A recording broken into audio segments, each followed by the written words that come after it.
C'était après une soirée entre collègues. J'avais bu juste assez pour sentir mes jambes lourdes, mais pas assez pour perdre la tête. 30 minutes de marche ne me tentaient pas, alors j'ai levé la main. Un taxi s'est arrêté aussitôt comme s'il m'attendait déjà. Le chauffeur a murmuré un bonsoir, presque inaudible. Homme d'une quarantaine d'années, visage gris, une casquette vissée trop bas comme s'il voulait qu'on le voie le moins possible. À peine parti, j'ai senti ce malaise. Pas de radio, pas de compteur, pas de GPS, juste le silence et la route avalée par deux phares blafards. J'ai donné mon adresse. Il a hoché la tête sans un mot, puis a pris un virage. Pas le bon. J'ai rectifié poliment, il a dit « Je connais un raccourci », sans lever les yeux du bitume. Au début, j'ai voulu y croire, mais plus on roulait, plus la ville s'éteignait derrière nous. Les enseignes disparaissaient, les trottoirs se vidaient, et très vite, il n'y a eu plus rien. Pas une voiture, pas une silhouette, juste la nuit et ce moteur qui ronronnait trop fort. J'ai senti mon cœur cogner dans ma poitrine. J'ai tenté un SMS, une localisation envoyée à la va-vite. Pas de réseau.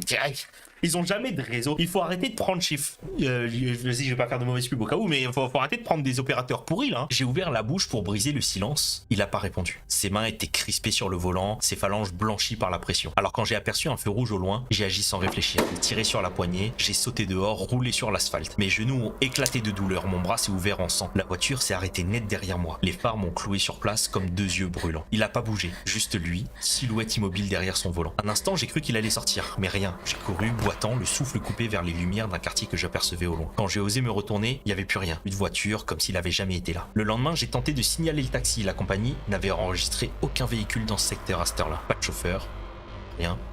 Une course fantôme.